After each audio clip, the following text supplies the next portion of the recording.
Chanel Coco? Yeah, that's me. Here's your medical history, and I'll be right behind you. I'm gonna go give the papers to the receptionist. Okay. Alrighty, so I'll have you follow me this way. My name is Amy, by the way. I'm gonna be your hygienist. Okay. Is that your mom behind us? Yeah, that's my mom behind us.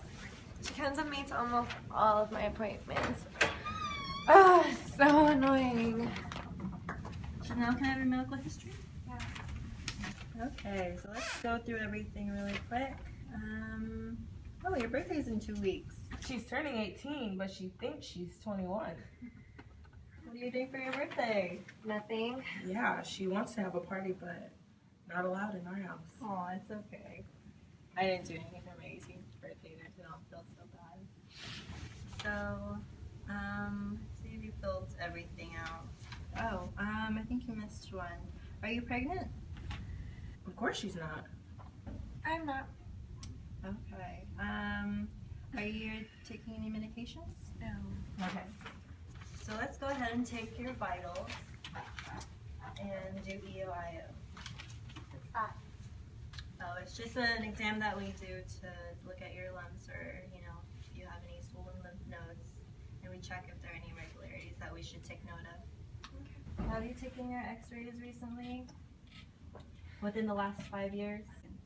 It's been a while, so we're probably gonna need to get that done today. There was a mix-up at her office. They lost them, and so she needs them today. Okay. Well, since she's a new patient here and we don't have it in our system, we'll have to schedule or have the dentist come in and treatment plan her for x-rays. Okay. Mom, can you wait in the waiting room while we proceed? And how long do you think this is gonna take? It shouldn't take too long, Okay. but I'll call you when we're done. All right, sounds good. All right, thank you. Okay, are you ready? Okay, so we're gonna put our apron on and we're gonna get ready to start, okay? Are you pregnant? Well, I'm not sure if I am. When was your last menstrual cycle? My last menstrual cycle was about 2 months ago, and I'm sexually active, but I'm a few weeks late, so I really don't know. So I'm assuming by what you're telling me and what you indicate on your medical history, your mom doesn't know? No, my mom isn't aware of this, and I really don't want her to know. She'd kill me if she'd find out. I understand. We keep everything confidential here, and I will let Dr. Gray know because we cannot take radiographs because it can be harmful for your baby. No.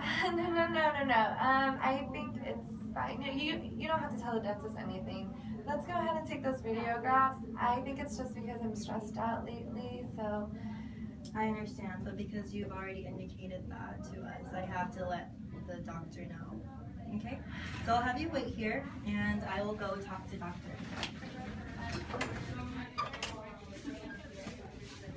Hi, Dr. Gray. Hey, what's up?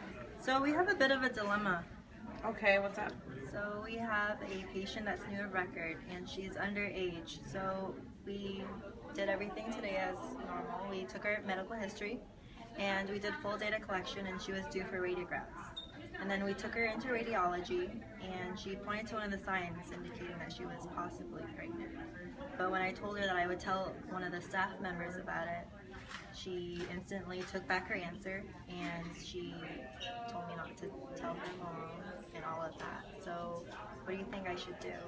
I'm glad that you decided to come and talk to me about this, and let's just go ahead and go over some points regarding to this situation. So we know that our patient is 17 and she's going to be 18 in 2 weeks, but technically she's still minor by law. We know that she is afraid of her mother finding out that she may be pregnant, and we also know that she, in her medical history, she stated that she was not pregnant, but when you brought her into the X-ray room, she saw the sign and changed her answer.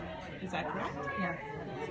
Okay, so we have two options. We can either take her word for it and treat her today, or we can have her come back with, and once she finds out her results of her pregnancy test, she can come back with a negative. Okay, that's good. In the scenario seen today, our hygienist has two options. Her first is autonomy. In this case, the hygienist would go along with the patient's choice and continue with dental treatment, as well as the needed dental radiographs. At the same time, she would have to trust the patient's change in pregnancy status, which can be very controversial. In her second option, she can choose non-maleficence. In this case, the hygienist will be removing any possible harm from the patient, which would be in this scenario, the radiographs. But actually there's a third option. For the third option, the hygienist can go ahead and choose to uphold both, maintaining autonomy and non-maleficence. But it will be up to the hygienist to make this decision as she talks with the dentist. In reviewing all the information, it is a clear option that we want our patient to go home and then come back after she receives her results of the pregnancy test. Do you agree? Oh yeah, I completely agree. That sounds like a good plan. In today's scenario, we dealt with the principle of double effect. In this case, the dentist must take into consideration both the benefits and the risks at hand when dealing with any form of treatment. Today, the dentist did look first at age. As our patient is underage, not quite yet 18, she is still considered a minor. Also, this can entail sometimes immaturity and an unawareness of the true risk at hand. The second would be environmental factors. In this case, this is the parental influence.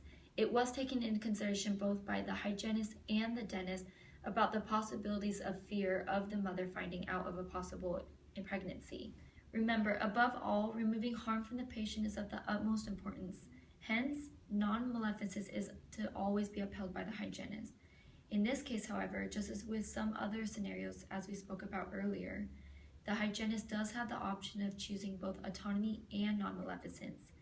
In order to do that today, the hygienist can not only choose to not take the radiographs today, but she can also choose to keep the confidentiality of the patient's status of pregnancy from her mother. This, of course, is ideal not just for today, but also in many scenarios that we encounter on a daily basis.